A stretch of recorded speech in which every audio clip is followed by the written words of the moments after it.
arrête de dire que tu es athée. Mais si je crois pas en Dieu, je suis athée, non? En réalité, c'est beaucoup plus subtil que ça. Bienvenue dans le dernier épisode de notre série Je réponds aux athées. Alors tout d'abord, cette vidéo ne s'adresse pas à tout le monde. Elle s'adresse à un type bien précis d'athée. Et pour savoir lequel, il suffit d'une seule question. Une enquête du Pew Research Center a demandé aux athées américains.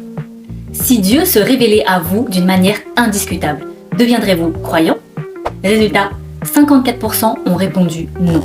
Même si Dieu existait, ils ne voudraient pas de lui. Et 46% ont répondu oui. Ils seraient prêts à croire si Dieu se révélait. Et ces deux réponses révèlent deux profils totalement différents. D'un côté, l'athée résistant. C'est celui qui dit « Même si Dieu existe, je n'en veux pas ». Ici, l'athéisme n'est pas une conclusion logique. C'est un refus volontaire, émotionnel, moral et existentiel. Et si c'est ton cas, cette vidéo n'est pas spécialement pour toi. Même si tu peux rester. Ici, je m'adresse à l'athée non résistant. Celui qui dit « Je ne crois pas, mais je suis ouvert. Si un jour j'ai des bonnes raisons de croire, je suis prêt à croire. » En réalité, ce n'est pas un athée. C'est un agnostique ouvert, un sceptique honnête, un chercheur de vérité. Il admet que Dieu pourrait exister, qu'il pourrait se révéler et qu'un changement de position est possible. Et si c'est ton cas, alors tu ne dois plus dire « je suis athée ». Et voici pourquoi.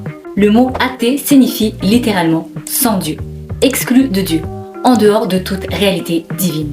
Donc ce n'est pas une simple opinion, c'est une étiquette identitaire. Mais ce que beaucoup ignorent, c'est que notre réalité est influencée par ce que nous déclarons.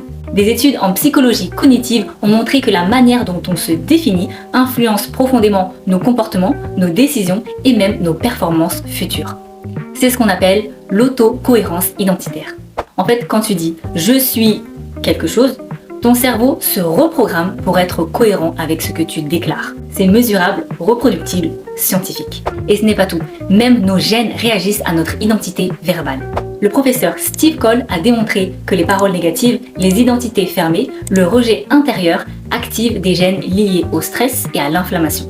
Par exemple, le fait de dire « je suis dépressif » aggrave les symptômes. Mais dire « je suis en train de lutter contre la dépression » ouvre vers la guérison. C'est perçu par le cerveau comme temporaire et dépassable. Donc lorsque tu dis « je suis athée », tu programmes ton cerveau, ton corps à rejeter tout ce qui pourrait contredire cette identité, même si tu es ouvert à Dieu. Alors si tu es un athée non résistant, tu n'es pas en train de rejeter Dieu, tu dis juste « je n'ai pas encore assez d'informations ». Et ça n'a rien à voir avec l'athéisme, c'est de la recherche honnête, du scepticisme sain.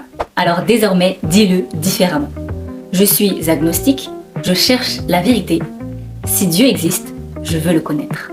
Et tu verras qu'une seule phrase peut transformer ton identité et transformer ta vie. Et souviens-toi, Dieu ne se révèle pas à ceux qui l'ignorent et le rejettent, mais à ceux qui le cherchent. Si tu continues la recherche, tu finiras par le rencontrer. Partage cette vidéo à un athée non résistant. Merci beaucoup d'avoir suivi cette série. On se retrouve pour une prochaine vidéo. Soyez bénis.